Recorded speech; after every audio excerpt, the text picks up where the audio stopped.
Good afternoon, this is Jeff with Sewer Tech Northwest. We are at 2477 Southeast 61st Lane here in Hillsboro.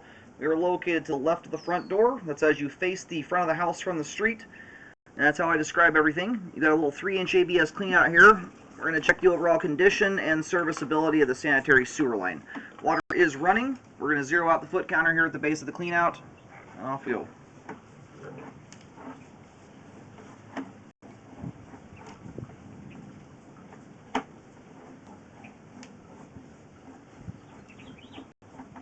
A fairly clean flow line there. A lot of homes have a lot of grease buildup. This is actually quite a clean sewer line. We are coming into a spot here with some standing water. This is likely a transition joint.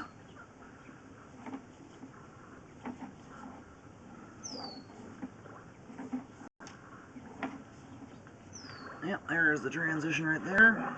The reason I could tell you that after 13 years of scoping sewer lines, anytime you get a hard vertical dive like that, it's not an ideal configuration. You very frequently end up with a belly.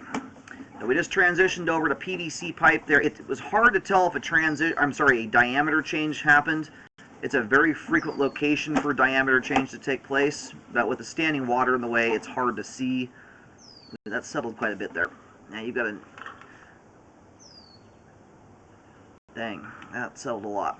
I'm going to shut the water off here for a second just so I can get a better view. I want to make sure I'm not running the camera through anything that's going to get stuck.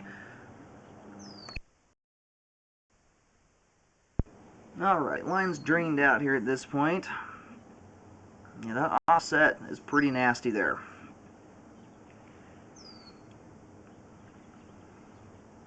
And typically speaking, when you get an offset, you often get it in the reverse direction where you have a big lip for things to run into. I can just about guarantee you had that offset in the typical fashion, this probably would have manifested itself already. That you've lost about 50% of the diameter there. Normally you end up with a lip right in the flow line for stuff to run into. Only about, I don't know, maybe 15% of offset in this direction. I mean, of the two options, this is the better one, but it's still not a good thing. These joints can only handle so much torque like that before they, what you see between the two joints there is a black rubber Fernco. It's a seal, and they're pretty darn effective at keeping things sealed up, but they can only get torqued so much before they run the risk of actually opening up to the ground. And then what you end up with is a progressive situation where a joint is allowing groundwater and dirt to flow through, and you get a progressive settling out of it because the line will start hydro-eroding the soil from around the sewer line right through the pipe and takes the support out underneath the sewer line. We're hitting something else right here, and unfortunately I just cannot see what it is. I'm going to go locate and see where we are here. Sometimes what you get, if you get a joint that gets whacked out bad enough from settling, it creates a very easy location for roots to penetrate through the line.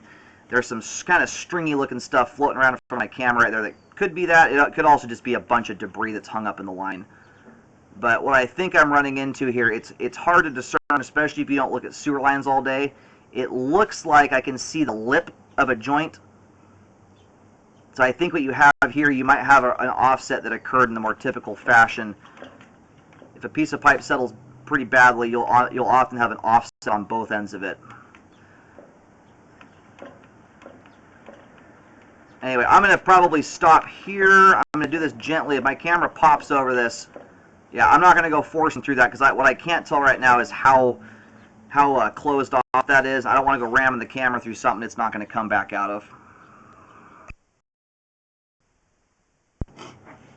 Alright, so right now, my locate, if you're standing in the street facing the front of the house, I'm picking up a locate signal that's almost directly in front of the for sale sign post. It's offset to it just a little bit, about, maybe a foot and a half, 2 feet beyond it, right between the for sale sign post and the street curb.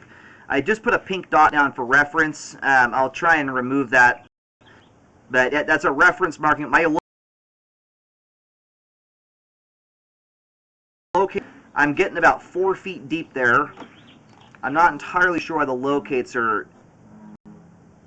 so bizarre like that, but sometimes you get interference from underground utilities and things like that that are near that area. especially kind of in a right-of-way location. So it's one I would recommend relocating before doing any digging. I'm hoping back in here I get a better locate signal. Thus far, though, it looks like this is under grass and dirt. What I don't know is if there's any issues beyond this point, though. Sometimes you can see how, back a moment ago we had standing water at the transition joint, and then just beyond that we have this. You could very well have other issues beyond where we're stopping there. So it's something, if you get a repair done, ideally during the repair, you run a camera through the open pipe to make sure there's nothing else going on past that point. Alrighty, so I'm just pulled back here. I'm going to push back out for a second. My locates are moving like I want to see them. My locate is still coming in jumpy.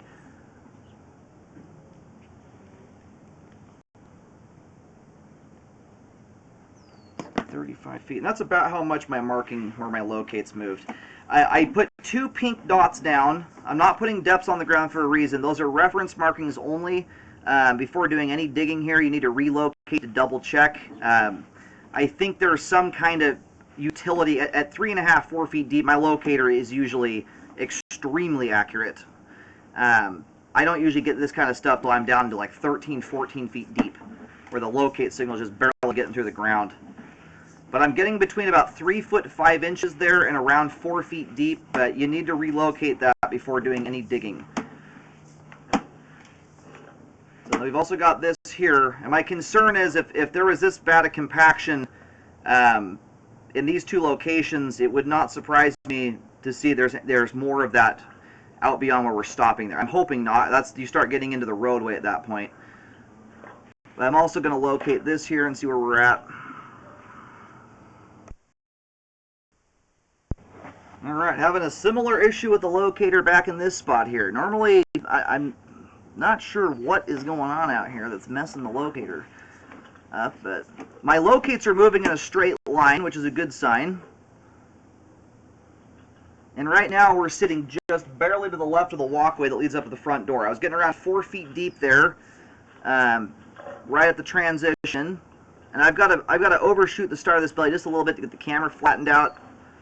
My locate, it might be, I'm going to try to account for it, but if you're going to be digging out front there too, these are all ones I would recommend correcting. There's enough standing water in these locations, and especially the one up ahead where you've got offset joints. The combination of a lot of standing water and a hard obstruction is not a good combo. The water is always going to slow things down. Then you put a wall in front of it for stuff to run into, and it creates conditions that can cause blockages fairly easily. Alrighty, so you'll see to the left of the walkway, this is about, I don't know, well, it's similar to the length we're running here, about 15 feet out from the front door. Off to the left of the walkway in the grass area, you're going to see 2 pink dots. Granted, this locate I just did here, I mean, my locator is just going berserk. I don't know what the heck's interfering with it. If you get underground power and or sometimes fiber can do it too, they can put off a signal that is kind of similar to a sewer camera locator, and it just confuses the heck out of the locate. That's kind of what this feels like. So before any digging, those markings are all to be considered rough. They are for reference only, just so that someone else can do theirs, because whoever's come out here to locate may very well have the same exact issue. But some locators are better than others at discerning between the locate signal and interference. So I just ran backwards there through the interior to go through the foundation wall. No settling through the foundation. Looking good going back into the house. I normally don't go that far. I usually just go to the point where we go through the foundation, because most all that piping under the house is exposed. You can look at it with your eyeballs. So I do recommend spot repairs to correct the 2 different bellies. The first belly does have an offset, it's just a fairly minor one, but they both have offset joints and significant standing water. You've got anywhere from 2 to 4 inches of standing water depending on the belly and or where you're at in the belly. And I'm getting depth-wise here between about 3.5 to about 4.5 feet deep, approximately.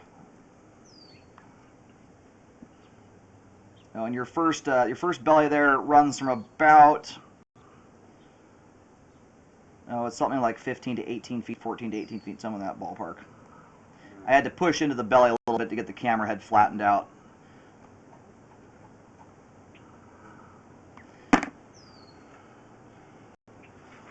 In fact, I'm going to do this really quick here just to make it easier for anyone coming out. Take a look. I'm going to walk the camera over here.